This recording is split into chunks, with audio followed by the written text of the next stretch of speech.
నమస్కారం అమ్మా. అనసూయ పత్రికా సంపాదకురాలు ఇంజపూరి వెంకటరత్నమ్మ గారా? రెండమ్మా, రండి కూర్చోండి. ఈ చిరంజీవి పేరు కూడా అనసూయ గారు. తాతజీ ఉన్నారా దగ్గర కూడా?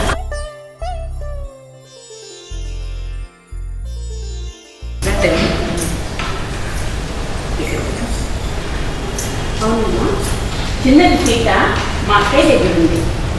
మహారాణి వారి ఆస్థానంలో ఆడవారు కూడా పత్రికలు నడిపేస్తున్నారే. వెంకమ్మ గారు నేనే కాదండో, ఇంకా చాలా మంది ఉన్నారు. పునగుట్టు నరసింహమ్మ గారు సాహిత్య పత్రికను, హిందూ సుందరిని బాలాపూర్ కేటల్ గారు, ఇలా ఎంతోమంది ఆడవారి పత్రికలు నడుపుతున్నారు. చూడండి అమ్మా వెంకటరత్నమ్మ గారు, మీ పత్రికలో మంచి రచనలు ప్రచురిస్తున్నారమ్మా. ఆడవారి విజ్ఞాన వికాసానికి మీరెంతో దోహదం చేస్తున్నారు. అయినా నాదేముందమ్మా, ఏదో వృద్ధాభక్తిగా చేస్తున్నాను. మీరు తెలుగులో జరిగే కళానికి శాస్త్రాలు కదా. మన వివేచించ గారు గారు సీతమ్మ స్థానంగాను ఆ సాహితీ పట్టును చూసి ఆనందించాలని వచ్చాను. కానీ సీతమ్మ గారు, మీ అహల్యపై గ్రంథం కొంతవరకు విన్నాం. తరువాయి భాగం ఎప్పుడు తిరిగిస్తారు? తర్వాతి ఘట్టం ఇంకా పూర్తి కాలేదు. ఈవేళ తులసమ్మ గారు కవితలు విన్నాను. ఆమె లేబకాల నాటికి కూడా రాశారు. విమర్శనే. సరేనమ్మా తులసమ్మ గారు. శీలము లేని సౌందర్యము, శీలము లేని సౌందర్యము అనే అంశం మీద ఆశువుగా ఒక పద్యం చెప్పి సభను అలరించవలసిందిగా మా కోరిక. అలాగే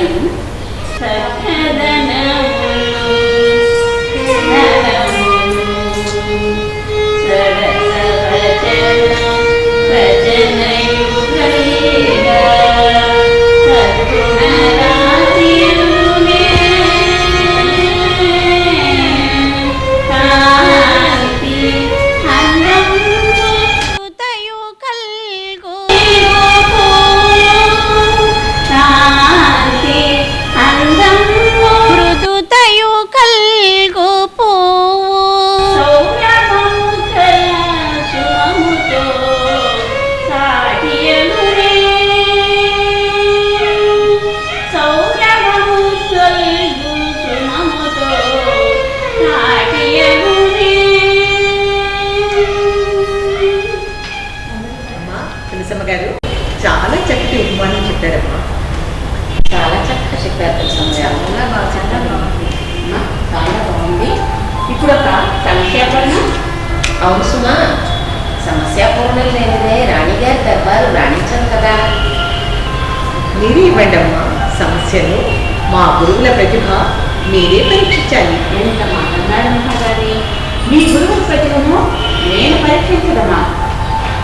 ఏదో మీ కులంలో జరిగే సాహిత్య కళారాధనను చూసి ఆనందించడం వచ్చాను కానీ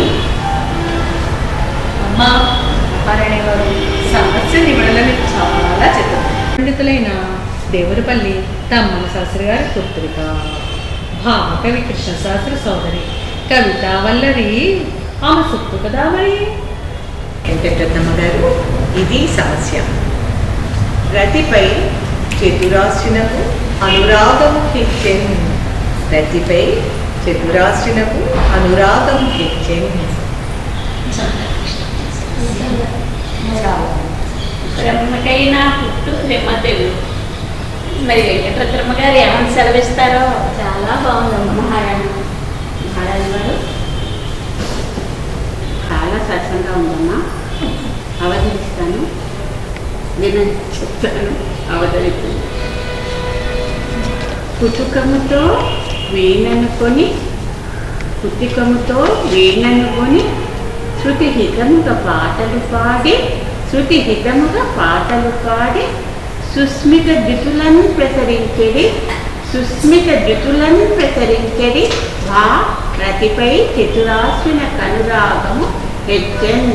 భారతిపై చతురాశ్విన కనురాగం హెచ్చెన్.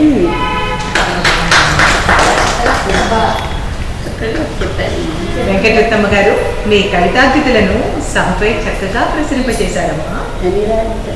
శభాష్, బేషుగ్గా పూరించారమ్మా. అయినా వెంకటరత్నం గారు వచ్చే సమయానికి మహారాణి వారు వీణ వాయిస్తున్నారు కదా, అందుకే ఆవిడ కవితావేశం భారతిపై ప్రవేశించింది.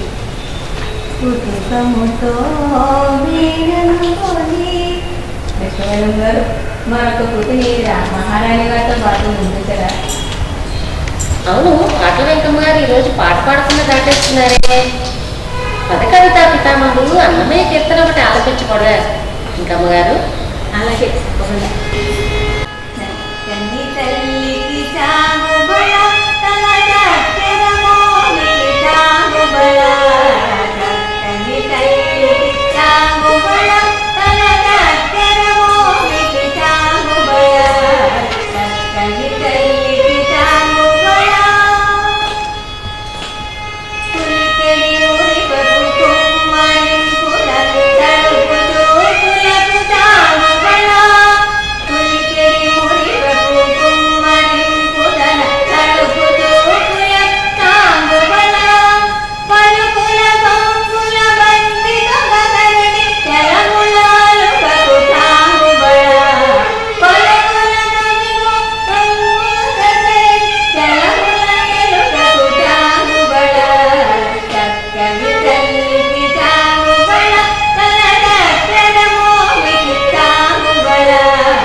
విన్నాను.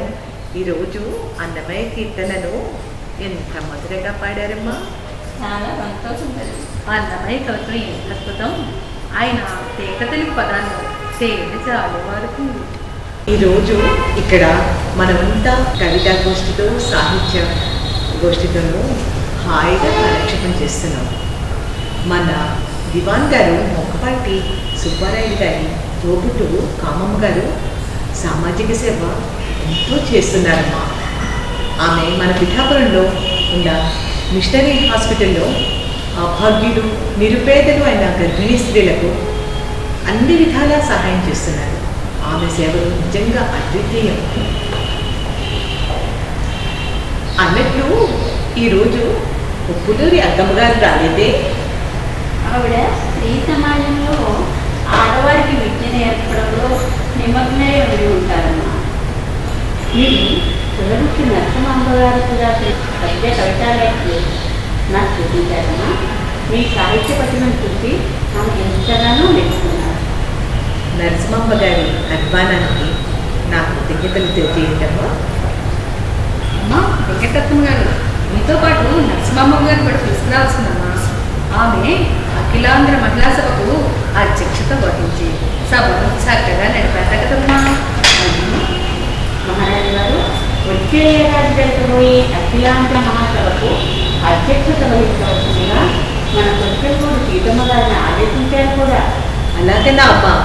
మన కొటికెలపూడి సీతమ్మ గారు అఖిలాంధ్ర మహిళా సభకు అధ్యక్షత వహిస్తున్నారంటే పిఠాపురానికి కాదమ్మా, యావత్ ఆంధ్రదేశానికి గర్వకారణం. నాకెంతో సంతోషంగా ఉంది. అమ్మా మహారాణి గారు, మీ ముందు ఏర్పాటు తల్లి. మీరు స్త్రీల సభల్లో అనర్గళంగా ఉపన్యసిస్తుంటే చూసి చాలా ఆనందిస్తూ ఉంటానమ్మా. మీరు ఆంగ్ల భాషలో మీ ఉపన్యాసం, మీ పాండిత్యం, విమర్శన కోసం చూసి నేను ఎంతో ముగ్గురా అనుకుంటా తల్లి. అవును సీతమ్మ గారు, మా రాణి వారు సంస్కృత ఆంధ్ర భాషల్లో పాండిత్యం అసమానం. అవునమ్మా. ఈ మధ్య ఇసుకది రవీంద్రులు పిఠాపురం ఇచ్చేసినప్పుడు వంగ భాషలో కూడా పరిచయం పెంచుకుని రవీంద్రుని కవితల్ని ఆస్వాదించారమ్మా. అమ్మా మహారాణి గారు, మీరు యువరాజా గారికి రుద్రమెళ్ళ వారు ఉపనిషత్ సారాంశం వస్తున్నప్పుడు మీరు గ్రంథస్థం చేశారని అన్నారు. చక్కగా వెళ్ళి పద్యం వినిపించారు తల్లి. గురువులు మీ ఎదుట నా అల్పజ్ఞానాన్ని ఎలా ప్రదర్శించడమ్మా? అదెంత మాట తల్లి. మీ సాహిత్య పటిమ గురించి నాకే కాదు, ఆస్థాన పండితులందరికీ కూడా విదితమే. చూశారా తులసమ్మ గారు, మా రాణి వారి వినయం అదే మన గౌతేనా. ఆమె విద్యలో వందో రాకపోయినప్పటికీ అంతెత్తి పడేవారు కదమ్మా. సరే అమ్మా, ఆండాళ్ళు మా తల్లి